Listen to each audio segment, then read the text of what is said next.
Phone மட்டும் செய்ய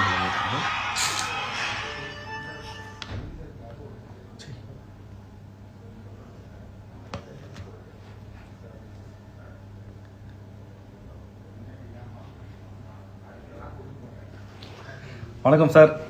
வணக்கம் சார், எப்படி இருக்கீங்க? ரொம்ப நல்லா இருக்கேன் சார். ஸோ வெளியே வந்த போய் ரெஸ்பான்ஸ் எப்படி சார் இருக்கு? ஐயோ சார், பயங்கர ரெஸ்பான்ஸு. பிக் பாஸ் 6 வாரம் இருந்திருக்கேன். மொதல் 3 வாரத்தில் ஓட்டிங்கில் நீங்கள் தான் நம்பர் 1. அதாவது என்ன ஒன்றா டாப் ஓட் லிஸ்ட்டில் நம்பர் 1 இருந்திருக்கோம். எனக்கு தெரியும், இது வைல்ட் கார்டில் வந்தவங்க சொல்லிட்டாங்க, சார் நீங்கள் தான் டாப்பில் இருக்கீங்க, நல்லா போய்கிட்டு இருக்கீங்கன்னாங்க. மக்களோட நம்பிக்கையும் ரெஸ்பான்ஸும் நீங்கள் வெளியில் வந்தது எங்களால் அன்எக்செப்டட், நம்பவே முடியல. நீங்கள் இல்லாமல் எப்படி ஷோ இருக்கும்னு எங்களுக்கு தெரியல. போராக இருக்குது, ஃபன்னாக இல்லை. எல்லாரையும் ஒரே நாளாக இருந்து எல்லாரையும் தும்சம் பண்ணீங்க அப்படின்ட்டு பயங்கரமான ரெஸ்பான்ஸ் சார். நான் எதிர்பார்க்காத ரெஸ்பான்ஸ் சார். ஃபைனலாக ஒருத்தவங்க சொன்னாங்க, நெகட்டிவிட்டியை ஒட்டச்சு பாசிட்டிவிட்டி ஆக்கியிருக்கீங்க. Amazing sir. கானா வினோத்தோட எக்ஸ்பீரியன்ஸ் எப்படி சார் இருந்தது உள்ள? சார் எனக்கு டிஸ்கம்ஃபர்டாக, ஏன்னா உண்மையை சொல்கிறேன், டிஸ்கம்ஃபர்டாக தான் சார் இருந்துச்சு. ஆரம்பத்தில் இயற்கையாக போச்சு சார், இயற்கையாக போச்சு, நேச்சுரலாக போச்சு. அது நாள் ஆக ஒரு தடவை சேது சார் வந்து உங்கள் காம்பினேஷன் நல்லா இருக்குன்னு சொல்லிட்டாரு. அவர் செயற்கையாக வந்து பார்த்தீங்கன்னா உருவக்கிளி அதிகமாக பண்ண ஆரம்பிச்சிட்டார் சார். பொதுவாக கானா வினோத்துக்கு வந்து பார்த்தீங்கன்னா அவரோட நான் நெகட்டிவிட்டியாக பார்த்த ஒரு விஷயம் அப்படின்னு பார்த்தீங்கன்னா, எல்லா பக்கமே பிரச்சனையை தூண்டி விடுவோம், அப்படியே கொளுத்தி போட்டு விடுவோம், அப்படியே அது பிரச்சனையை ஒன்றா ஏழாக்க ட்ரை பண்ணுவார். அது ஒன்று தான் நான் பார்த்தேன். பட் அவர் பக்கத்து பெட்டில் அன்ஃபார்ச்சுனேட்லி படுக்க வேண்டிய சுச்சுவேஷன் வந்துருச்சு. அப்போ இருந்து தான் அவரோட ஒரிஜினல் முகத்தை பார்க்க ஆரம்பித்தேன். ஏன்னா வெளியில் உள்ளவங்களுக்கு தெரியல, உள்ளே இருக்கிற நம்மளுக்கு தானே தெரியும் எடிட்டிங்கில் எப்படி வருதுன்னு. உருவக்கிளி ரொம்ப பண்ணுவார் சார். ஜாலின்றது வேற, உருவக்கிளின்றது வேற. நம்ம தமிழ் மக்களுமே என்ன சொன்னாங்கன்னா, நீங்கள் உருவக்கிளி பண்ணுறப்ப நாங்கள் ரசிக்கல, நாங்கள் 2 பேரும் மாற்றி மாற்றி பார்த்துக்கிறது, அந்த மெய்யழகன் காம்போன்னு சொல்கிறாங்க. வெளியில் வந்து தான் எனக்கு இந்த வார்த்தையெல்லாம் தெரியுது, உள்ளே இருக்கப்ப தெரியல. இப்போ வந்து அவர் என்ன சொல்கிறாரு, உங்கள் வேலையை பாருங்க அப்படின்னு நான் பார்க்குறேன். என்னோட பார்வை வந்து அவர் என்ன பண்றாரு அப்படி அப்படின்ற அப்படி. ஸோ அந்த காம்பினேஷன்லாம் நானே ரசித்தேன், எனக்கே ரொம்ப பிடிச்சிருந்துச்சு. ஆனால் என்னன்னா, அதையும் தாண்டி வந்து பார்த்தீங்கன்னா அவர் பயன்படுத்திய வார்த்தைகள் உருவகேலி வேணும்னே, அதாவது செயற்கையாக பண்ணுறதுக்கு இயற்கையாக, பிக் பாஸ்ன்றது இயற்கையாக தானே இருக்கணும். செயற்கையாக வந்து பண்ணதில் எனக்கு நிறைய இடங்களில் டிஸ்கம்ஃபர்ட்டாக பண்ணேன் சார். என்ன ஒரு விஷயம்னா, இதெல்லாம் சதிச்சு போங்கன்னா இவ உருவகேலினால நம்மளுக்கு கிடைக்க வேண்டிய நல்ல வாய்ப்பு வராமல் போயிடும் சார். இப்போ வந்து பார்த்தீங்கன்னா ஹீரோ ஆகணும்னு நினைக்கிறேன். என்னோட ப்ளஸ் பாயிண்டே என்னோட எமோஷனல் ஆக்டிங். விஜய் பிரியங்காவே நிறைய பழைய ஷோவில் என்ன தெரியுமா சொன்னாங்க, அவரோட எமோஷனல் ஆக்டிங்க்கு நான் ஒரு பெரிய ஃபேனு. ஸோ நம்மளோட ஒரிஜினாலிட்டியை அமைக்கி ஃபிலிமா ஃபீல்ன்றது அப்படி தான் சார். நீங்கள் எப்படி காமிச்சிக்கிறீங்களோ அப்படி தான் உங்களுக்கு நல்ல கேரக்டர் கிடைக்கும், ஓகேங்களா? ஸோ நம்மளோட ஒரிஜினாலிட்டி அமைங்கிருமோன்ற ஒரு பயம் இருந்துச்சு எனக்கு. பயம்னா அவரை பார்த்து பயம் கிடையாது, நம்மளோட அடையாளத்தை அழிக்க ட்ரை பண்ணுறாங்க. வெறும் காமெடியும் முக்கியம் சார், நான் இறங்கி பண்ணுவேன். காமெடின்ற ஒரு சேனலில் மட்டும் ட்ராவல் பண்ணுறதுக்கு இது பயனாயிருமோ அப்படின்னு உருவக்கேலினால ரொம்ப டிஸ்கம்ஃபர்ட்டாகவும் இருந்துச்சு. நாளடைவில் நாங்கள் 2 பேரும் சண்டை போட்டது மக்கள் மத்தியில் அது ரீச் ஆகும் சார். எல்லா வீடியோவும் பார்த்தேன். இன்னொருத்தர் என்ன கேட்டிருக்காங்கன்னா, எதுக்கு நடிப்பு வராமல் நடிப்பு அரக்குன்ட்டு சொல்கிறீங்கன்னு கேட்டு சொல்லுங்க சார். அந்த நடிப்பு ஒன்று தான் பிக் பாஸ் ஹவுஸ் முடிய எனக்கு கொண்டு வந்திருக்கு. உண்மையா இல்லையா சார்? அந்த நடிப்பு அவர் ஏதோ நடிக்கிறாரு, அதை மக்கள் ரசிக்கிறாங்க.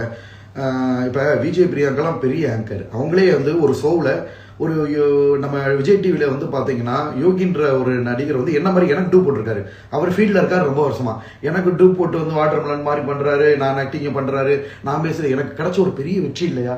ஸோ இவ்வளோ தூரம் இப்போ டாக்டர் திவாகர் பிசியோதெரபிஸ்ட் பிபிடின்றதை விட எனக்கு வந்து பார்த்தீங்கன்னா இதுதான் ஆக்டிங்ன்ற ஒரு விஷயத்தை தான் நான் பிக் பாஸ் போனேன். டாக்டராக இருக்கிறப்ப டாக்டராக இருந்தேன். டாக்டர்ன்றது வந்து பிக் பாஸ்க்கு என்ன கொண்டு வரல, என்ன கொண்டு வந்தது நடிப்பு. இந்த நடிப்பை வந்து நான் ரீல்ஸாக ஆரம்பிக்கல சார். பள்ளி பருவத்திலிருந்து எனக்கு சர்டிஃபிகேட் எல்லா ஆதாரங்களும் இருக்கு. நாடக போட்டியா திவாகர் ஃபர்ஸ்ட், தனி நடிப்பா ஃபர்ஸ்ட், பேச்சு போட்டியா ஃபர்ஸ்ட். பள்ளி பருவத்திலிருந்து ஸ்கூல் லைஃப்ல இருந்து நான் ஆக்டிங்ல நல்லா இருக்கிறோம். அதுல சார் எனக்கு மட்டும் வர்ற விஷயங்களா சார், பெரிய பெரிய நடிகர்கள் வந்த உடனே நீ எல்லாம் ஒரு நடிகனா, ஆரம்பத்திலேயே நம்ம ஆட்கள் சொல்ல மாட்டாங்க இல்லையா, நீ ஒரு நடிகனா, உனக்கு நடிக்க தெரியல. பெரிய பெரிய நடிகர்களையே இழிவுபடுத்தலாம்னு சார் சொல்றாங்க. நான் பார்த்துட்டேன். லேட்டஸ்டா ரஜினிகாந்த் சாரே சொன்னார், ஃபர்ஸ்ட் படம் நான் நடிக்கிறப்ப எல்லாரையும் என்னை கிண்டல் பண்ணாங்க, அவமானப்படுத்துனாங்க, ரோட்ல நான் நடந்தே போனேன் அப்படின்னு சொல்றாங்க. பெரிய பெரிய நடிகர்களுக்கு வராத ஒரு விஷயமா எனக்கு. அதான் சார், சிப் இல்லாமல் ரிவரை கிராஸ் பண்ண முடியாது. இந்த மாதிரி விமர்சனங்கள் இல்லாமல் நடிகனாக முடியாது. ஸோ நான் மக்கள் கண்ணில் பட ஆரம்பிச்சிட்டேன். விமர்சனங்கள் வரத்தான் செய்யும். இந்த நடிப்பு கலை தான் என்னை பிக் பாஸ் ஹவுஸில் போய் உட்கார வச்சுச்சு. அந்த பிக் பாஸ் ஹவுஸில் நான் பண்ண ஒரே விஷயம் நடிப்பு. இப்போ லேட்டஸ்ட் டெர்மினாலஜி ரீல்ஸ் அப்படின்னு நம்ம பயன்படுத்திருக்கலாம். ரீல்ஸ்னா என்ன, நடிக்கிறது தானே. உள்ளுக்குள்ள போய் ஒரு படத்தோட காட்சியை பண்ணேன். ஏன்னா ஓன் ஸ்கிரிப்ட் பண்ணால் மக்களுக்கு போர் அடிக்கும். படத்தோட காட்சியை பண்ணி காக்குறப்ப ஒன்று இன்ட்ரெஸ்டிங்காக பார்ப்பாங்க. ஸோ நடிப்பு அறக்கணும் தான் சார் நான், அதில் எந்த வித சந்தேகமும் இல்லை. ஸோ பிக் பாஸ் வீட்டை விட்டு வெளில வந்த பிறகு நீங்கள் ஃபஸ்ட்டு பண்ண விஷயம் என்ன விஷயம்? சார் ஃபஸ்ட்டு பிக் பாஸ் வீட்டை விட்டு வெளியில் வந்தோடனே என் டாக் எப்படி இருக்குன்னு வீட்டில் ஃபோன் பண்ணி கேட்டேன். அப்போ தான் எனக்கு ரொம்ப ஆக்சுவலாக உள்ளுக்குள்ளே போகிறப்ப என்னை யாருமே எந்த ஒரு ஆயுதத்துலையும் பிரம்மாஸ்திரலையும் எமோஷனலாலையும் அடிக்க முடியாது. பயங்கர ஸ்ட்ராங்காக இருந்தேன். பிக் பாஸ் சீசன் 9லேயே வந்து பார்த்தீங்கன்னா எல்லாரும் ஒரு சொன்ன விஷயம், எல்லா கண்டஸ்டண்ட்டும் அழுதுட்டாங்க. அழுகாமல் லாஸ்ட் நாள் முடிய ஒரே ஆள் தைரியமாக இருந்தது எங்கள் தலைவன் தான், வாட்டர்மெலன் ஸ்டார் தான், டாக்டர் திவாகர் தான் அப்படி இருந்தாருன்னு சொன்னாங்க. அது வேணுமா உண்மை தான். ஆனால் ஒரே ஒரு எமோஷனல் என் வீக் ரவீந்திரன் சார் லேட்டஸ்ட்டாக கொடுத்துருக்காரு. நம்ம ரவீந்தர் சார் இருக்கார் இல்லையா, அவர் லேட்டஸ்ட்டாக வந்து திவாகரை வந்து எந்த இதுலையும் அடிக்க முடியாது, அவன் வீக் பாயிண்ட்டு, அவனை அடிக்கணும்னா உடனே அவனோட டாக்டர் சத்தியமாக தான் சார். ஸோ வந்த உடனே அவனை பற்றி ஃபோன் பண்ணி விசாரிச்சேன், அவன் நல்லா இருக்கானா. ஏன்னா நெஞ்சு மேலேயே போட்டு தூங்குவேன். அவன் பேர் மிக்கி டாக்கு. 15 நாள் குட்டியிலேருந்து தூக்கி வளர்த்துக்கிட்டு இருக்கேன் சார். ஸோ நான் வெளியில் வந்தது எனக்கு எதுவுமே பெருசாக தெரியல. ஃபஸ்ட்டு எடுத்தோன்னே அவன் எப்படி இருக்கான்னு எங்கள் அப்பாட்ட கேட்டேன். சூப்பராக இருக்கான்றதுக்கப்புறம் தான் எனக்கு உயிரே வந்துச்சு. நான் வெளியில் வந்தப்போ ஒரே காரியம், எனக்கு ஃபோனை கொடுங்கன்னு என்னோட எபிசோட் ரிலீஸ் ஆன உடனே என் ஃபோன் வந்த உடனே ஃபஸ்ட்டு எங்கள் அப்பாவுக்கு ஃபோன் பண்ணி அவன் என்னோட டாக் அவன் மிக்கி எப்படி இருக்கான்னு கேட்டேன். அதுதான் நான் செஞ்ச ஃபஸ்ட்டு வேலை சார். பிக் பாஸ் வீட்டுக்கு எதுக்கு வந்தீங்க? நீங்கள் ஒரு விஷயத்துக்காக போயிருப்பீங்க, அது நிறைவேறுச்சா? சார் பிக் பாஸ் ஹவுஸ்க்கு நான் எதுக்காக போனேன் அப்படின்னு பார்த்தீங்கன்னா, மெயினாக வந்து நம்ம நடிப்பு கலை. என்ன ரீசனா, உலகத்திலேயே ரியாலிட்டி ஷோ அதிகமாக பார்க்குற மக்கள் அதிகமாக பார்க்குறதும் அதிகமாக விரும்புகிறதும் பிக் பாஸ். ஓகேங்களா, நம்ம ஜியோ ஹாட் ஸ்டார் விஜய் டெலிவிஷனோட பிக் பாஸை தான் உலகம் முழுக்க மக்கள் பார்க்குறாங்க. என் நடிப்பை இந்த மாதிரி சமூக வலைதளங்களில் பயன்படுத்திக்கிட்டு இருக்கப்ப விட இந்த மாதிரி பிளாட்ஃபார்மில் படிக்கிறப்ப ஃபேமிலி ஆடியன்ஸை கேட்ச் பண்ணுறேன், குழந்தைங்களை கேட்ச் பண்ணுறேன். ஓகேங்களா, ஸோ இதன் மூலியமாக நம்ம நடிப்பு திறமை ரீச் ஆகணும், நம்ம யாருன்றது மக்களுக்கு தெரியணும், நடிப்புன்ற காரணத்துக்காக நம்மளுக்கு ஓட்டு விழுகணும். இதை தான் மெயினாக பண்ணேன் சார். கூடவே நம்ம பிசியோதெரபின்றது உலகமெல்லாம் ஃபேமஸ் ஆனதான், நம்ம ஒரு டாக்டர் பிசியோதெரபிஸ்ட்டு அப்படின்றதையும் பதிவு பண்ணணும். இந்த 2 விஷயம் மெயினாக நினச்சேன் சார். ரீஎன்ட்ரி எப்போ கொடுப்பீங்க தலைவா? வைல்ட் கார்டில் கூப்பிட்டா போவீங்களா? ஐயோ சார், ஏண்டோ வெளியில் வந்தோன்னு நான் டார்கெட் வைக்காம போயிட்டேன். மக்கள் எல்லாரும் கரைச்சு கொட்டுறாங்க, நீங்கள் எப்போ வருவீங்க. நான் வர்றதுக்கு முன்னாடியே திவாகர் சீக்ரெட் ரூமில் இருக்காருன்றாங்க. எல்லாருக்கும் நம்பிக்கை இல்லை. எங்கள் அம்மா அப்பாவே குழப்பிட்டாங்க. டேய், சீக்ரெட் ரூமில் எதுவும் உன்னை வச்சிருக்காங்களா? சத்தியமா சார், அம்மா அப்பா இன்னசென்சியாக கேள்வி கேட்குறாங்க. என்னால் ஒன்றும் அப்போ வந்து நான் வெளியில் வந்ததில் யாருக்குமே விருப்பம்ல சார். இப்போ என்னென்ன மக்கள் பிக் பாஸில் பேசிகிட்டு இருக்காங்க, நான் ஷோ பார்க்கல வெளியில் வந்ததும். ஓகேங்களா, எல்லாரும் பார்த்து நீங்கள் எல்லாமே வீடு உள்ள மக்களே பேசிக்கிறாங்களா. வாட்டர்மெலன் ஸ்டார் இல்லாமல் ஃபன்னே இல்லை. எப்போடா நான் உள்ளே போவேன்றேன் சார். மக்கள் நம்பிக்கையை ஒட்டச்சிருக்கேன் சார். எனக்கு வெளியில் வந்து ரொம்ப 2 நாளாக ஸ்ட்ரெஸ் ஆயிடுச்சு. அழகா ஒரு எல்லாருக்கும் இது கிடைக்காது சார். கடவுள் கொடுத்த ஒரு வரம் சார். மக்கள் வந்து நீ உள்ளே இருக்கணும்னு நினச்சிருக்காங்க. கோடிக்கணக்கான மக்கள் வந்து அப்போ வைல்ட் கார்டு இன்ட்ரி எப்போ கூப்பிட்டாலும் நான் ரெடியாக இருக்கேன். ஆனால் கண்டிப்பாக அது எதிர்பார்த்த ட்விஸ்ட் நடக்கும்ன்றதை எதிர்பார்க்குறாங்க சார். எப்போ வேணுமாலும் இவர் உள்ளுக்குள்ளே போவார் அப்படின்றதையும் மக்களும் சொல்கிறாங்க. நீங்கள் வெளியில் இருக்க வேண்டிய கண்டஸ்டன்ட் கிடையாது. இதுக்கு முன்னாடி வந்து பார்த்தீங்கன்னா வனிதா மேம் வெளியில் வந்துட்டு உள்ளே போயிருக்காங்க. ஸோ அது மாதிரி நீங்கள் எப்போனாலும் போகலாம், அந்த நாளை தான் நாங்கள் எதிர்பார்க்குறோம். ஏன்னா ஃபன்னு இல்லை. இன்னொன்று சொன்னாங்க சார், உங்களோட கருத்துக்களை வலுவாக ஸ்ட்ராங்காக பதிய வச்சுருக்கீங்க, அம்புட்டு பேரையும் தும்சம் பண்ணி காலி பண்ணிட்டீங்க. ஓகேங்களா, ஸோ உங்களோட கேம் நல்லா பிடிச்சிருந்துச்சி. நீங்கள் உள்ளே வரணுன்றாங்க. நான் இந்த செகண்ட் இப்பயே இன்டர்வியூ கேன்சல் பண்ணி உள்ளே போனாலும் ஹவுஸ்குள்ளே போயிடுவேன். இப்போ நீங்கள் வயல் கார்டுக்குள்ளே போனீங்கன்னா உங்கள் கேம் எப்படி இருக்கும்? அப்படியே தான் விளையாடுவீங்களா, இல்லை உங்களுக்கு கேமோட மாற்றம் இருக்குமா? நிதானம் இருக்கும் சார், நிதானம் இருக்கும், கோவப்பட மாட்டேன். அதே மாதிரி வினோத்துக்கு வந்து கானா வினோத்துக்கு சொல்லி புரிய வச்சு யார் மனதையும் புண்படுத்தாமல் உருவக்கேலி இல்லாமல் ட்ராவல் நல்லா இருக்கணுன்றதை ஃபஸ்ட்டு நான் பண்ணுவேன் சார். அதுக்கப்புறம் வந்து பார்த்தீங்கன்னா எந்த விஷயங்களை தவிர்க்கணும், எப்பயுமே கூச்சல் இருக்கக்கூடாது. இன்னும் அதை நவநாகரிகமாக எந்தெந்த வார்த்தைகளை கட்டுக்கோப்புக்கு கொண்டு வரணும். பிக் பாஸ் ஹவுஸை பொறுத்த வரைக்கும் என்னை விட கடுமையான வார்த்தைகள் பேசினவங்களாம் தப்பிச்சிட்டாங்க. நான் சின்ன வார்த்தை விட்டாலும் அதிகமாக என்னை மக்கள் வாட்ச் பண்ணுறாங்க. விமர்சனங்களுக்கு உள்ளாகக்கூடிய ஆள் சார் நான். ஏன்னா குறுகிய காலத்தில் ரொம்ப ஓவர் பப்ளிசிட்டியில் இருக்கேன்.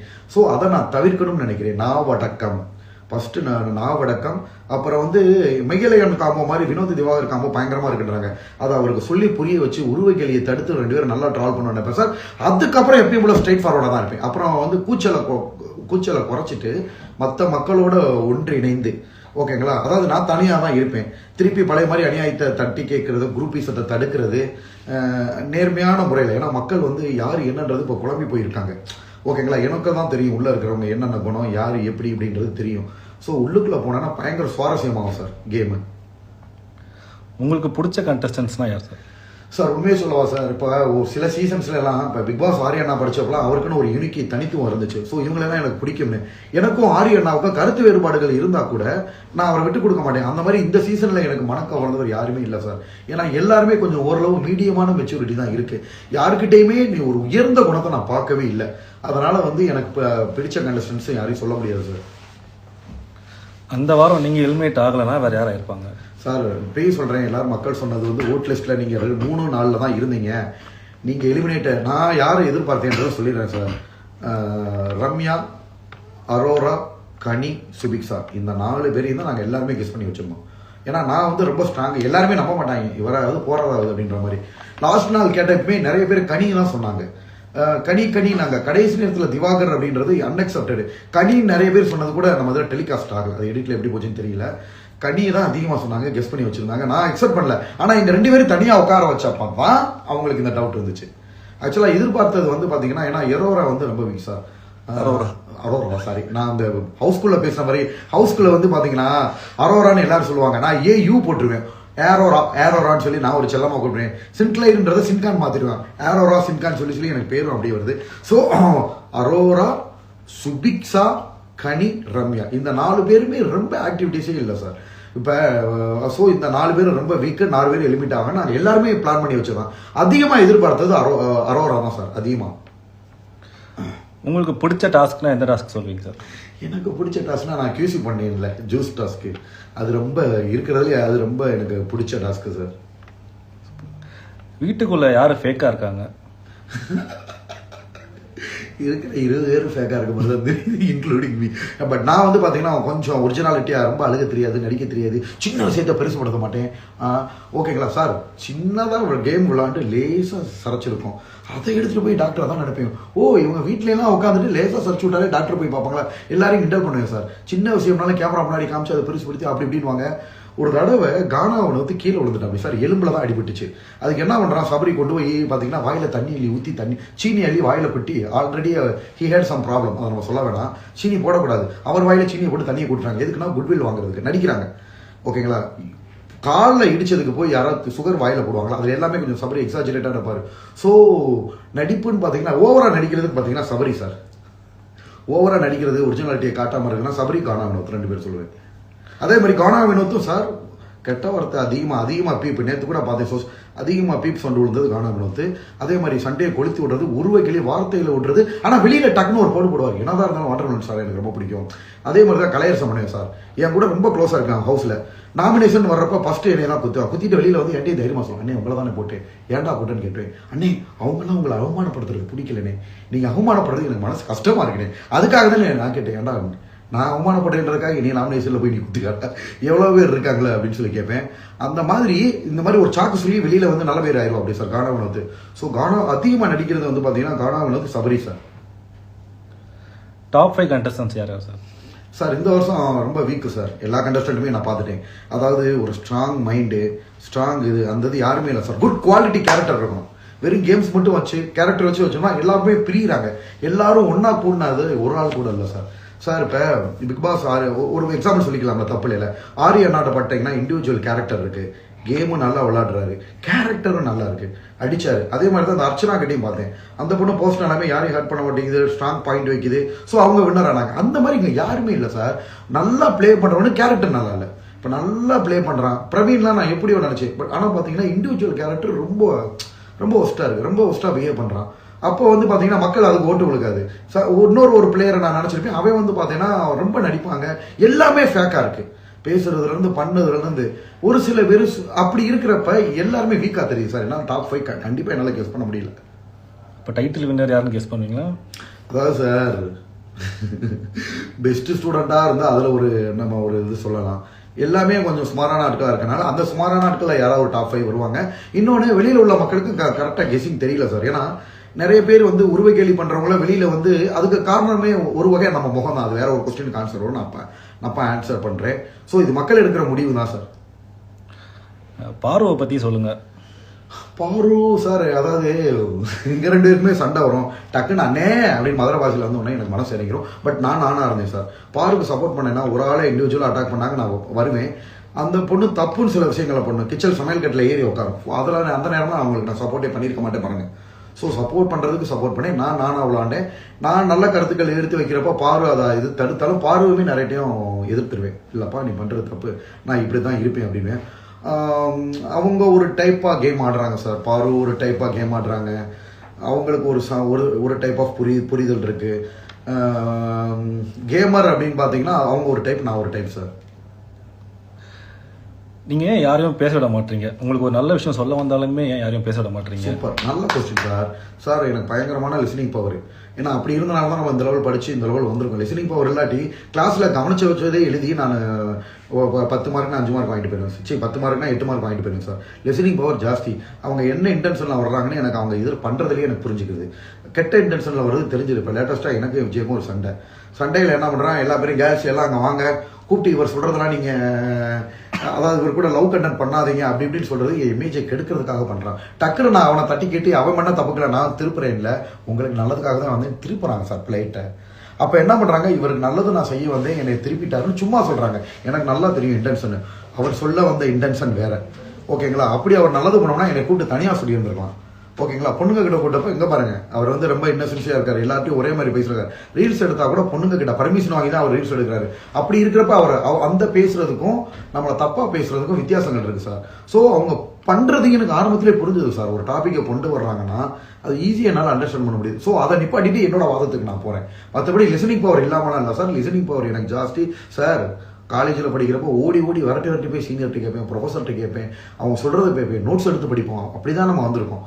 ஓகேங்களா? அதுக்கப்புறமுமே சோசியல் வாழ்க்கை பொது வாழ்க்கையிலுமே சின்ன குழந்தையா இருந்தாலும் நான் கருத்து கேட்கிறேன் சார். நான் ஒரு விஷயம் பண்ண போறேன் அப்படின்னா அவங்களுக்கு எந்த இதையும் பார்க்க மாட்டேன். டக்குனு கிளினிக் இருக்கு, ஒரு அக்கா கிளீன் பண்ண வந்திருக்காங்க, நான் அவங்ககிட்டயும் ஐடியா கேட்பேன். அக்கா அந்த மாதிரி நான் இந்த மாதிரி பண்ண போறேன், இது நீங்க என்ன நினைக்கிறீங்கன்னு கேட்பேன். இவங்க நினைக்கிற மாதிரி நான் வந்து அவ்வளோ சாதாரண ஆள் கிடையாது, லிசனிங் பவர் இல்லாத ஆட்கள் கிடையாது. ஒரே விஷயத்த எங்க அப்பா இன்னும் கிண்டல் பண்ணுவாரு. ஒரே விஷயத்த உலகமுல்லா நீ டவுட் கேட்பலாடானாரு. அதான் எல்லாத்தையும் கேட்டுட்டு ஏன்ட்ட வந்து கேட்கறேன்னு சொல்லி கூட எங்க அப்பா நிறைய டைம் திட்டிருக்காரு. ஸோ அந்த மாதிரி கிடையாது. ஹவுஸ்ல வந்து அவங்க என்ன இன்டென்ஷன்ல பேசுறாங்கன்றதை நான் ஆரம்பத்திலே கேட்ச் பண்ணிடுறேன். அதுதான் இப்ப இந்த விஷயம் அவங்களுக்கு. கமருதீன் பத்தி சொல்லுங்க. கமருதீன் வந்து சார் ஆரம்பத்தில் வந்து ரொம்ப ஃபோர்ஸாக இருப்பா. அப்படி அதாவது யோசிக்கும் திறனே இல்லாமல் வார்த்தையை விடுறது பண்ணுறது அப்படி இருக்குது இப்படி இருக்குது. அந்த மாதிரியான ஒரு கேரக்டரான ஒரு பையன் தான். ஓகேங்களா? முதல் 2 வாரம் ரொம்ப முட்டும் வார்த்தைகள், அவரும் விடாத வார்த்தைகள் கிடையாது.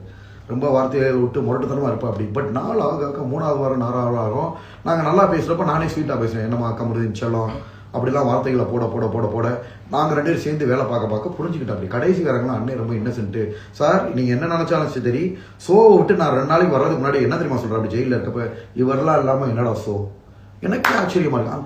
அதே மாதிரி சண்டை நடந்துகிட்டு இருக்கப்பயுமே அவர் அரோரா சப்போர்ட்டர். எனக்கு அரோராவும் கிளாஸ் ஆகிறப்ப என்ன சொல்றாரு, எப்பா இப்படிலாம் பேசாத, அந்த புறம்லாம் தப்பான வார்த்தை கிடையாது. இவர் எவ்வளவு இன்னசென்சி, நம்ம வீடே சேர்ந்து அவரை ஓட்டுறோம், அவர் பொறுமையா கேட்கிறாரு. இந்த வாரம் டாப் பெர்ஃபார்மன்ஸ்னா வாட்டர்மெலன் ஸ்டார் தானே அந்த பையன் சொன்னான். போக பாண்டிங் ரொம்ப அதிகமாயிடுச்சு சார். நான் கிளம்புறப்பயே அவருக்கு ஒரு பேண்ட்டையும் எனக்கு கிஃப்ட் பண்ணி அனுப்பிச்சிட்டாரு. நான் உங்களை விட்டு பிரிய மனசுலனா இப்பயும் எனக்கு மக்கள் இப்போ சொல்றது எல்லாருமே உங்களுக்கு உண்மையா ஃபீல் பண்றது பார்வதியும் கமருதீன் தான் ஃபீல் பண்றாங்க. அதாவது முரட்டு குணம் அவர்கிட்ட அதிகமா இருக்கு சார். அதே சமயத்துல ஒரு நல்ல ஒரு கைண்ட்னஸும் இருக்கு. அது பழக லாஸ்டா தான் அவர் புரிஞ்சுக்குவாரு. என்ன காரணம்னா ஆரம்பத்துல என்னை வந்து எல்லாருமே அட்டாக் பண்ணதோட ரீசன் அவர் என்ன சொன்னார்னா, பிக் பாஸும் அப்படிதான் இருக்கணும் போல, கத்தணும் போல, சண்டை பண்ணணும், வார்த்தைகளை உடன் போல அவர் தப்பா புரிஞ்சுக்கிட்டாரு. 3வது வாரம் 4வது வாரம் ஆனதான் அவர் என்ன கரெக்டா நேக் ஆயிட்டாப்டி சார். ஓகே நம்மளை எப்படி இருந்தா வச்சு செஞ்சிருவாங்க, ஓட்டு விழுகாது, வெளியே போயிடுவோம், நாமினேஷன் போயிடுவோம் அப்படின்னு ஒரு ஒரு ஒரு ஒரு என்ன சொல்ல, ஒரு நெளிவு சிலுவை இப்ப கத்துக்கிட்டா. அப்படி நெளிவு சிலுவை கத்துக்கிட்டு இப்ப கரெக்டா போறோம். அப்படி சார். கானா வினோத் வந்து என்னைய வச்சு தான் ஃபேமஸ் ஆகுறாருன்னு சொன்னீங்க, அது ஏன் அப்படி சொன்னீங்க? உண்மையான விஷயம் சார், சத்தியமான விஷயம். நல்லா தெரிஞ்சுக்கோங்க. மக்கள் என்னோட இன்னசென்சி, நான் முகபாவனை, நான் என்ன பண்ணாலும் ரசிக்க ஆரம்பிக்கிறாங்க. கானா வினோத் அண்ணா வந்து பார்த்தீங்கன்னா அவர் ரொம்ப சீனியர் சார், என்னோட ரொம்ப சீனியர். ஏஜ்லையும் சரி இதுலையும் சரி. நாங்கள் ரொம்ப சின்ன பசங்க. நாங்கள் சின்ன பசங்க அப்புறமே நாங்கள் உள்ள வந்து தான் கேள்விப்பட்டேன். நான் ஃபர்ஸ்ட் கண்டஸ்டண்டா பிக் பாஸ்குள்ள என்ட்ரி ஆகிறேன். என்ன எல்லாருமே பயங்கர டீப்பா தெரியுது. ஆனால் பட் கானா வினோத் யாருக்குமே தெரியல. ஆதரே சொல்ல என்ன சொல்லுச்சு, திவாகரனா நீங்க ஷோவில் வர்றீங்கன்னு எனக்கு 20 நாளைக்கு முன்னாடியே தெரியும், பிக் பாஸ் வர்றீங்க எல்லாருமே சொல்றாங்க சார், கண்ணியிலேருந்து நான் வர்றது. ஆனா கானா வினோத்தை யாருமே தெரியல. ஓகேங்களா? அதாவது அவர் ரொம்ப ஃபேமஸ் சார். ஃபீல்டில் இருந்து கொடுத்துக்கிட்டே இருந்தாங்க சார். அப்படின்னா ஃபேமஸ் ஆனாலும் கூட எல்லாம் தெரிஞ்சுவாங்க. அது மட்டும் இல்லாமல் சமூக வலைதளங்கள்ல நம்ம இன்ஸ்டாகிராமாக இருக்கட்டும், ஃபேஸ்புக்காக இருக்கட்டும், யூடியூபாக இருக்கட்டும், ரொம்ப கானா வினோத்தை பற்றி ரொம்ப வந்து அவ்வளோவா பேசப்படலை. பட் நம்ம முகம் உங்களுக்கே தெரியும் எவ்வளவு நம்ம பதிவாகி உட்காந்துருக்கோம்னு.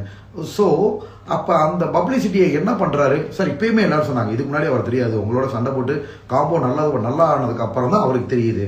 ஓகேங்களா? அதை நல்ல வழியில் பயன்படுத்தினா பரவாயில்ல சார். உருவகேலியே அவர் என்ன வார்த்தையை சொன்னார்ன்றதை சொல்லலாமா? உருவகேலியில் வேணாம். சரி வேணாம், ஓகேங்களா. உருவக்கிளியில ரொம்ப கடுமையான வார்த்தைகள். சோவை நல்லா பாருங்க. அதாவது நான் யதார்த்தமா அவங்க சொந்தக்காரங்களான்னு கேட்டா அதை பெருசாகுது. ஏன்னா வாட்டர்மெலன் ஸ்டாருக்குன்னு ஒரு இது இருக்குல்ல, எல்லா பேரோட கண்ணு ஏன் மேல இருக்கு. ஆனா அவங்க மற்ற நபர்கள் கெட்ட வார்த்தை பேசினாலோ உருவக்கேலி பண்ணாலும் அது வெளியே தெரிய மாட்டேங்குது. அதுதான் எனக்கு மனசு கஷ்டமா இருக்கு. ஏன்னா நம்ம முகம் அப்படி எல்லாருக்கும் தெரிஞ்ச நாப்பில் எப்படா எனக்கு கவுப்போம், கெட்ட பேர் உண்டு பண்ணுவோம். நான் அவர்கிட்ட ஏன் அப்படி சொன்னேன்னா, எல்லாருமே உள்ள இருக்கிற மக்களே சொல்லிட்டாங்க சார். பிக் பாஸ் ஒரு கேள்வி கேட்டாரு, சவாரி செய்யும் குதிரை மாரி ஏறி நின்று சவாறு கூடையே பயணம் செய்யும் விரும்பும் நபர் யாருன்னு கேட்டாங்க. இருக்கிற எல்லாருமே காண ஊத்துனாங்க. ஓகேங்களா. என்ன காரணம்னு பிக் பாஸ் கேட்டாரு. நல்ல ஒரு ஜெயிக்க போகிற குதிரை அப்படின்னா வாட்டர்மெலன் ஸ்டார். அவர் எங்க போனாலும் இவர் துரத்தி திருப்பி பண்றாரு. எல்லாம் பண்ணிட்டு அவர் பண்ற ஃபேஷியல் எக்ஸ்பிரஷன் பாரு சார் அப்படின்னு ஒரு அந்த எக்ஸ்பிரஷன்ஸை பார்த்தாலே எங்களுக்கு ரொம்ப இதா இருக்கு. ரொம்ப உருவக்கேலி. நான் ஒதுங்கி போய், அதாவது அவர் என்னை திட்டுறாரு சார், என்னோட துறையை பத்தி தப்பா பேசுறாரு, நான் பண்ற ப்ரொஃபஷனை பத்தி தப்பா பேசுனது அதை யாருமே பார்க்கல. அவர் திட்டினதுக்கு அப்புறம் தான் என் வாயை பிடிங்க, அதுக்கப்புறம் நான் அவரை திட்டேன்னு வைங்களேன். நம்மளையும் அரசியல்வாதி ஆக்கணும் அப்படின்ற மாதிரி ஆக்குறாங்க. உருவக்கேலி பண்றாரு, துறையை பத்தி தப்பா பேசினாரு, ரொம்ப வார்த்தைகள் அவர் விட்டார் சார். அதாவது என்னன்னா ரொம்ப வார்த்தைகள், அந்த வார்த்தைகளை நம்ம தடை இருக்கனால என்னால சொல்ல முடியல. அப்படி பேசின ஒரு காரணம் என்னன்னா, நம்ம சேதா நான் சொல்லிட்டார்ல, காம்பினேஷன் நல்லா இருக்கு, வைரல் ஆச்சுன்னா புரிஞ்சுக்கிட்டா. அப்படி அப்ப இருந்து செயற்கையா ஒருத்தவங்கள பண்ணணுமே, நான் பேசாம ஓரமா கேமராலாம் நடிச்சுக்கிட்டு இருக்கேன். இவர் பின்னாடி வேணும்னே விசில் அடிக்கிறது, பாட்டு படம். சார் உங்களுக்கு வேணுமா, அது வெளியில பாக்குறவங்களுக்கு காமெடியா இருக்கலாம். ஒரு நடிப்பு கலையை மக்கள்கிட்ட ரெஜிஸ்டர் பண்ணணும்னு நினைக்கிற ஒரு கலைஞனா மற்ற நேரத்துல காமெடி பண்ணிக்கலாம், அந்த இடத்துல அவர் பண்ணக்கூடாது. அதே மாதிரி உருவ கேள்விப்பாடு, உடைய பத்தி கேள்விப்பாடு பண்றது நிறைய சார், நிறைய அவரால் நம்ம வெளியில பாக்குற உங்களுக்கு தெரியல. அதெல்லாம் வீம்பு பண்றதோட அர்த்தம் என்ன அப்படின்னா, இவர் நல்லா ஃபெமிலியரானால்ன்றது உள்ள எனக்கு காண உணர்த்து தெரியாது. ஆனா காண உணர்த்துக்கு எனக்கு நல்லாவே தெரியுது. இன்டர்வியூலாம் நான் பேசினாதான் சொல்றேன் அப்படி உள்ள. அப்ப என்ன நினைக்கிறேன் அப்படின்னா, இவரை நம்ம அட்டாக் பண்ணா வெளியில தெரியும்ன்ற வேலை எல்லாருமே பண்ணாங்க. ஆனா அது என்னன்னு தெரியல. இவர் என்னன்னா எல்லை மீறி உருவ கேலி பண்ணிட்டார் சார். காணாமலத்து அது எல்லை மீறி உருவ கேலிபாடி, கேலி, கிண்டல் இது எல்லாம் பண்றதுனால நாங்க சொன்னேன். ஓகேங்களா. அது உள்ள இருக்கிற மக்களோட கெஸிங் அதுதான், எல்லாருமே தெரியுது இவர் எப்படி இருக்கு. ஸோ இவரை வச்சு இவர் வேணும்னே பண்றாரு அப்படின்றத ஈவன் எஃப்ஜே கூட சொன்னானே, நீங்களே சோழ பார்த்துருக்கலாம். ஆனால் நீங்க சேதனா சொல்லிவிட்டாரு, நீங்க நல்ல ஒரு இதா இருக்கீங்க. அவர் அந்த லெவல் கலையரசன்ல இருந்து எல்லா பசங்களும் உள்ள சொன்னதான். ஸோ உங்க மேல அவர் வச்சு இதை வச்சு பப்ளிசிட்டி வச்சு ஓட்டலான்னு பண்றாரு. அது உங்களுக்கு பிடிக்கலன்னு அவர் விட்டுறணும் சார். அதுதானே சார் உண்மை. ஒரு மனிதர்கள் ஒரு இடத்துல இருந்தோம்னா அவங்களுக்கு பிடிக்காத விஷயம். இப்போ நான் போய் யாரையும் நான் ரீல்ஸ் பண்றேன்னா பர்மிஷன் நீங்க கேட்டு பாருங்க. அரோரா மேடம் சொல்லுங்க சார், நீங்க எல்லாம் பாருங்க, நாங்க ரெண்டு பேரும் சேர்ந்து ரசிச்சு தான் ரிலீஸ் பண்ணிருப்போம். மேடம் நீங்க வரீங்களா மேடம், உங்களுக்கு ஓகே மேடம், நான் யார்ட்டையும் துஷ்பிரயோகம் பண்ணவே மாட்டேன் சார். எனக்கு ஆக்டிங் டாஸ்க்னே தனியா கொடுத்தாங்க. அதில் எனக்கு பிடிக்காதவங்களாம் நான் அவமானப்படுத்தவே இல்லை, நேர்மையாக விளாண்டேன். உங்களுக்கு என்ன நடிக்க தெரியுமோ வாங்கன்னு சொல்லி கொடுத்து தான் பண்ணேன். பட் இவங்க மீறி உருவக்கேலி பண்ணி அடுத்து அவங்கள வெறுக்கிற லெவலாக பண்ண வைக்கிறது. நானே ஒரு ஜாலியான டைப்பு. என்னை சபரி கிண்டல் பண்றப்ப கூட பவர் என்ன தெரியுமா சொல்லுவோம், எதுக்கு நீ என்னை அலோவ் பண்ற, விக்ரம் கிண்டல் பண்றப்ப கிச்சல் மூட்டு வாங்கி சார், அதுவே அலோவ் பண்ணாதன்னது. நான் அதெல்லாம் ஜாலியா எடுத்துக்கிறேன், கிண்டல் பண்றது, ஜாலியா பேசிக்கிறது. ஆனா இவர் உருவக்கேலி ரொம்ப பேசுறாரு சார். யார் சார் ஒத்துக்குருவா? நம்ம நல்ல ஒரு ஹீரோ ஆகணும், நல்ல மெட்டீரியல் ஆகணும், நம்ம எமோஷன்ஸை காட்டணும் சார், லவ்வோ காட்டணும் மட்டும் நிறைய இருக்கு sir. Sir love content Divya கூட பண்ணிருக்கேன் பாருங்களே, இப்படி வச்சு எப்படின்ற அதுக்கு அப்படி இப்படிங்கிறது ரெண்டும் நாங்க ரெண்டு பேரும் அங்க யதார்த்தமா பண்ணுது. எனக்கு எடிட்ல பாக்குறப்ப அவ்வளவு நல்லா இருக்கு. திவ்யாவுக்கு என்னை உள்ள வரப்ப பிடிக்காதான் சார். உள்ள எப்படி க்ளோஸ் ஆயிட்டோம்னு பாருங்க. சோ நான் டிராவல் பண்ணி போறது ஒண்ணு, நவரசங்களையும் காட்டணும்னு நினைக்கிறோம். அழுகை, கோபம், காதல், இந்த மாதிரி நான் காட்ட விரும்புறவரை வெறும் காமெடி மெட்டீரியல் அதுவும் கீழே இறக்கி தரம் தாழ்த்தி பேசுறப்ப யார் சார் ஒத்துக்குருவா? நான் இந்த மாதிரி சமூக வலைதளங்களை என்னை அடுத்தவங்களை மட்ட ரகமா உருவக்கேலி பண்ணி நான் வரல. உங்களுக்கு தெரியாது இல்லை, எனக்குன்னு ஒரு தனி நடிப்பு இருந்துச்சு. அது தனிப்பட்ட முறையில் எடுத்து போட்டவங்க எல்லாம் கீழே இறங்கிக்கிட்டே போனாங்க. நான் நேர்மையான வழியில போனனால தான் இன்னைக்கு பிக் பாஸ் வந்திருக்கேன். உங்களுக்கே தெரியும், இன்டர்வியூன்ற பொருளையோ அல்லது பிக் பாஸ் வர்றதுக்கு முன்னாடி என்னை நிறைய பேர் கிண்டல் பண்ணி போட்டிருந்தாங்க. அவங்க எல்லாம் கீழே இறங்கினாங்க. நான் கரெக்டான ரூட்ல போனனால மேல போய்கிட்டே இருக்கேன். ஸோ அதனால பாத்தீங்கன்னா நம்மளோட முகம் உண்மையிலே சார், மனசாட்சியை தொட்டு சொல்றேன், எல்லா நாட்டிலையும் நான் ரீச் ஆயிருக்கேன். நல்ல ரீச் கானா வினோதா திவாகர். இப்ப திவாகரை வச்சுதான் கானா வினோத்துக்கு ஓரளவு முகம் கொஞ்சம் வெளியில தெரிய ஆரம்பிச்சிச்சு. ஓகேங்களா. சோ அதனாலதான் நான் உண்மையாவே சொன்னீங்க, நான் சொன்ன விஷயம் தான் அது. அப்ப என்ன வச்சு நீங்க இதாக அதையும் நல்ல வழியில பயன்படுத்துன்னு சொல்றேன் சார். என் முகத்தை வச்சு சார் எல்லாரும் கூட ரீல் பண்றோம், எல்லாரும் என் கூட பண்றவங்க எல்லாம் ஃபெமிலியர் தான் ஆகுறாங்க. ஆனா நல்ல மனசோட பண்றவங்களுக்கு அது ஃபெமிலியரிட்டி போகுது. இந்த மாதிரி என்னை பயன்படுத்திக்கிட்டு தவறா பயன்படுத்துறவங்க அப்படியே அழிஞ்சு போறாங்க சார். ஏன்னா இதுக்கு முன்னாடி ஒரு பையன் என் கூட அப்படித்தான் இன்டர்வியூ பண்ணிட்டு என்ன பத்தியே தப்பா வெளியில பேச ஆரம்பிச்சான். ஆனா அந்த பப்ளிசிட்டி மாறிடுச்சு. அது நாள் கால ஆக அதே மக்கள் மறந்துட்டாங்க. அடுத்து வேற ஒரு ஆள் என்கிட்ட பேசுறாங்க இல்லையா, அவங்க டாப் ஆயிடுறாங்க. இப்படி மாறிக்கிட்டே இருக்கு. இவர் பண்றது பாத்தீங்கன்னா அந்த மாதிரி இருக்கு சார் செயல்கள். உருவக்கேலில இருந்து நான் போய் காணாம இடத்துல வழிய போய் உங்களுக்கு இல்ல சார், அவர் பாட்டு படிக்கிறாரு, அப்ப நான் ஒரு முன்னாடி நின்று கத்தனா எப்படி இருக்கு நீங்க நினைச்சு பாருங்க.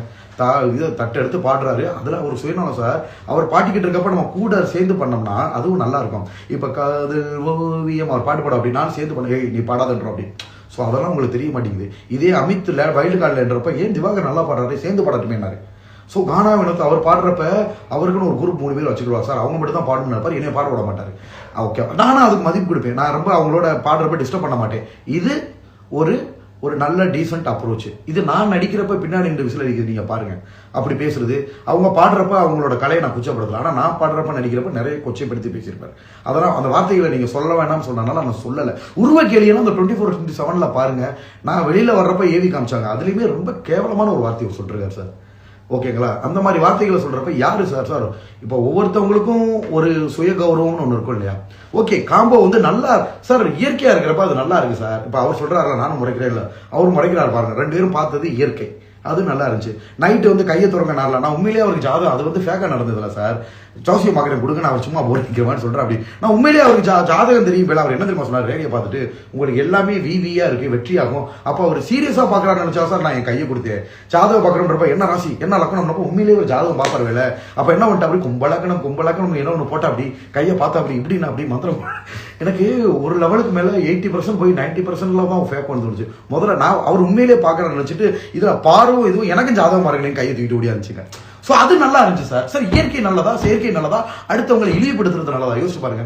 நம்ம பிக் பாஸோட என்னை சொல்லி அனுப்புறப்ப யாரையும் ஹர்ட் பண்ணாம பண்ணுங்கன்னா எல்லாருமே சொல்லி அனுப்பிச்சாங்க. ஓகேங்களா? அப்படி இருக்கிறப்ப அவர் பேசின அந்த உருவ கேள்விப்பாடு ஏன் எல்லாரும் அக்செப்ட் பண்ணிக்கிறாங்க? அதுவுமே வெளியில எல்லாரும் சொன்னாங்க சார், மக்கள் சொன்னது எங்களுக்கு அப்பெல்லாம் பிடிக்கவே இல்லை, எல்லாருக்கும் ரொம்ப பிடிச்சது நாங்கள் 2 பேரும் பார்த்துக்கிட்டோம் சார். அவர் இப்படி பார்க்க நானும் பார்க்க, வேலையை பாருங்க அப்படின்னு நான் சொல்றேன் இல்லை. அது ஒன்று. இன்னொன்று வந்து அந்த கும்பலக்கணம் கை ஜாதகம் பார்த்தது. அதுக்கப்புறம் வந்து பார்த்தீங்கன்னா இந்த மாதிரி மயிலகன் காம்போனே போட்டானுங்க.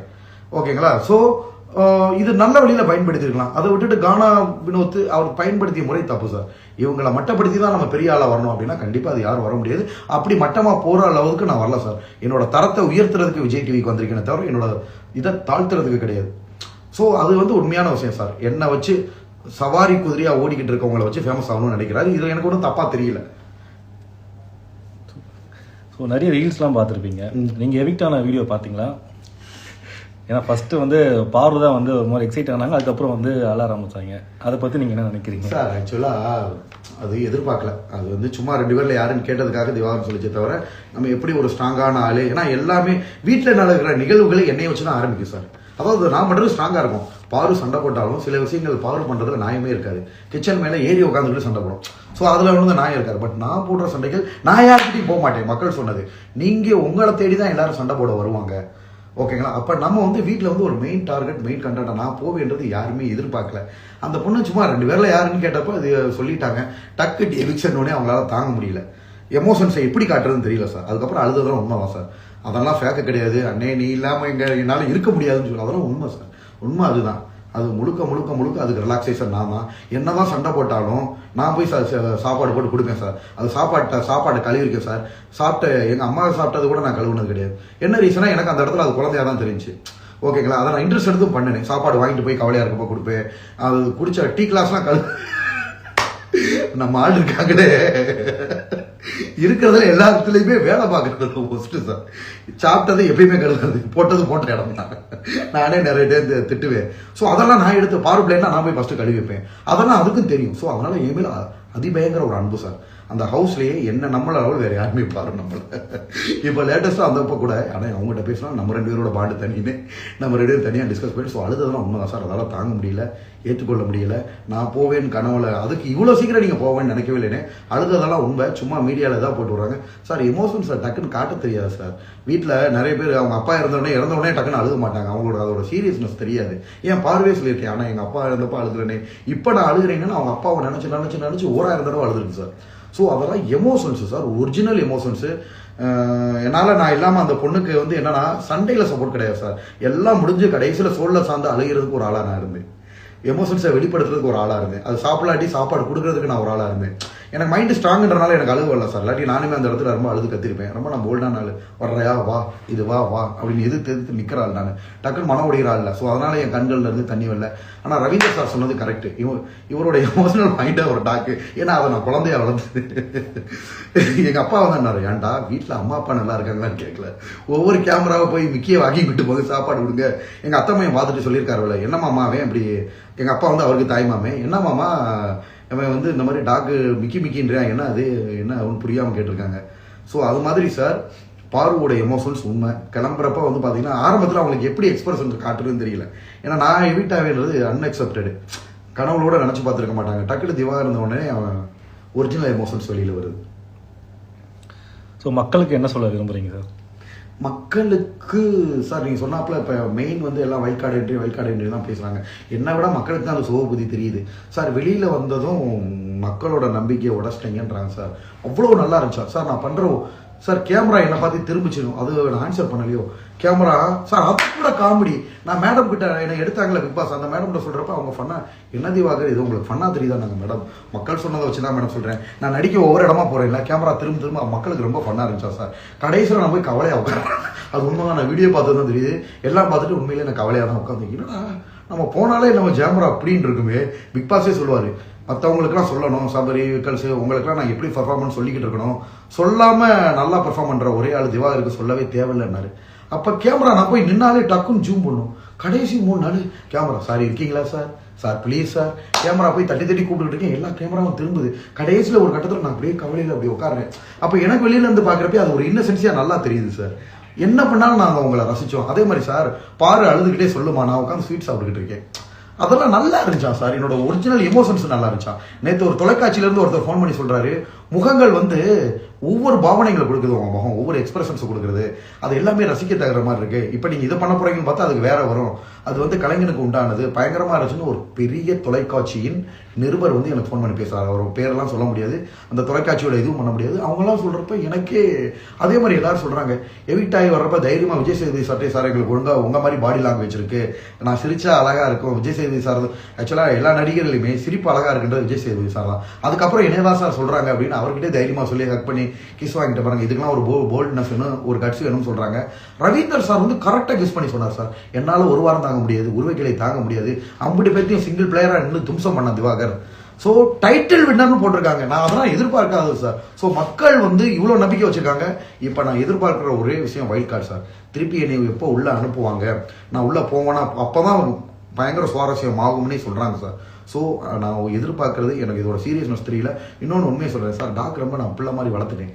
அதனால் இருக்கிற வரைக்கும் ஒரு 50 நாள் 60 நாள் இருந்துட்டு போச்சனால நம்ம டாக்கோட போய் செட்டில் ஆயிடுவோம் அப்படி தான் என் மனசு இருந்துச்சு. ரொம்ப டார்கெட் பண்ணாமல் விட்டுக்கிட்டேன் சார்.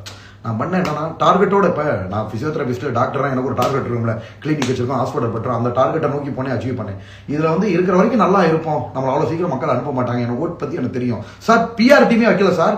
சார் என் இன்ஸ்டாகிராம் அக்கௌண்ட்டை தூக்கிட்டாங்க. இப்போ நான் பழைய அக்கௌண்ட்டை தூக்கி புதுசாக ஒரு அக்கௌண்ட் ஓப்பன் பண்ணி அதுலேயுமே 2000 ஃபாலோவர்ஸ் தான் வந்துச்சு.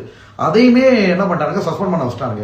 எந்த வித சப்போர்ட்டும் இல்லாமல், பிஆர் டீமும் இல்லாமல், என் சோசியல் மீடியா ஐடி நம்ம விஜய் டெலிவிஷன்ல போனை சுவிட்ச் ஆஃப் பண்ணிட்டு உள்ளுக்குள்ள போனேன். எனக்கு டாப் 1 ஓட்டு வருது, எவ்வளவு பெரிய விஷயம். எல்லாரும் பிஆர் டீம் வச்சிருக்காங்க சார். உள்ளுக்குள்ள இருக்கவங்க எல்லாம் டெலிவிஷன்ல இருக்காங்க, அவங்க எல்லாருமே பிஆர் டீம் வச்சிருக்காங்க. அட்லீஸ்ட் பிஆர் டீம் இல்லாதவங்களுக்கு சோசியல் மீடியா அவங்க ஒய்ஃப் ஹேண்டில் பண்றாங்க, அண்ணன் தம்பி அந்த மாதிரி இருந்துச்சு. எனக்கு எதுவுமே இல்லை சார். கடைசி நாள் அன்பார்ச்சுனேட்லி எங்க அப்பா அம்மா என் கூட வர முடியல, என் தம்பியும் வர முடியல. ஏன்னா நாங்கள் மதுரை, நான் விஜய் டிவியில் தான் ஃபோனை கொடுத்துட்டு போனேன். என் சோசியல் மீடியா எதுவுமே இல்லாமல் அடிச்சு நான் தான் சார் இந்த இடத்துல டாப்பு. எனக்கு அது மட்டும் நல்லா தெரிஞ்சிருச்சு. இப்போ பாருங்க, டிவியில் ஒருத்தர் சொல்லியிருக்காரு, திவாகர் ஜெயிச்சாருன்னா துபாயில் நான் வீடு 6 மில்லியனுக்கு வீடு கொடுக்குறேன்றாங்க. உண்மையிலேயே அது விளம்பரம் போடுறதுக்காக ஒரு இது வேணும் இல்லையா?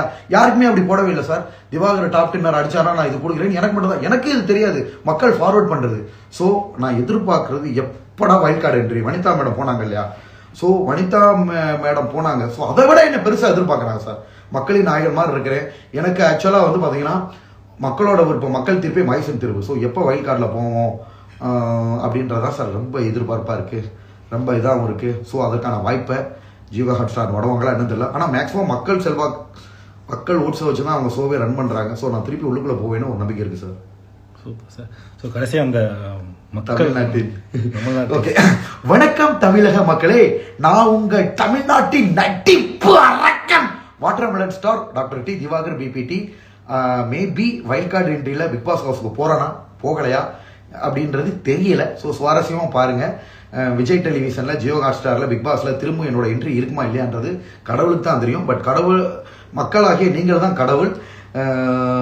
உங்களோட சப்போர்ட்டில் கண்டிப்பாக நான் பிக் பாஸ் ஹவுஸில் ரீஎன்ட்ரி பண்ணுவேன் அப்படின்ற ஒரு நம்பிக்கையை இந்த நம்பிக்கை கொடுத்ததே மக்கள் தான்.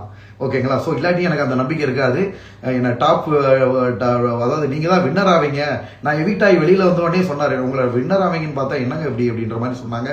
உங்களோட எதிர்பார்ப்பை பூர்த்தி செய்கிறதுக்கு அதாவது மெச்சூரிட்டியோட பக்குவத்தோட வார்த்தைகளை நிதானமாக திருப்பி பிக் பாஸ் ஹவுஸ்குள்ள போவேன். யாரையாவது கஷ்டமாக பேசினாங்களோ தேவையற்ற வார்த்தைகளை வந்து பார்த்தீங்கன்னா தவிர்த்து விட்டு ஒரு புது கேமை புது திவாகரை உள்ளுக்குள்ளே போய் ஆனால் பட் ஸ்ட்ரைட் ஃபார்வர்டாக இருக்கும் நேர்மையான முறையில் கேமை ஆடுவேன் அப்படின்ற ஒரு உறுதியை கொடுக்குறேன். எனக்கு வாய்ப்புகள் கிடைக்கப்பட்டால். நன்றி, வணக்கம் மக்களே. நன்றி சார்.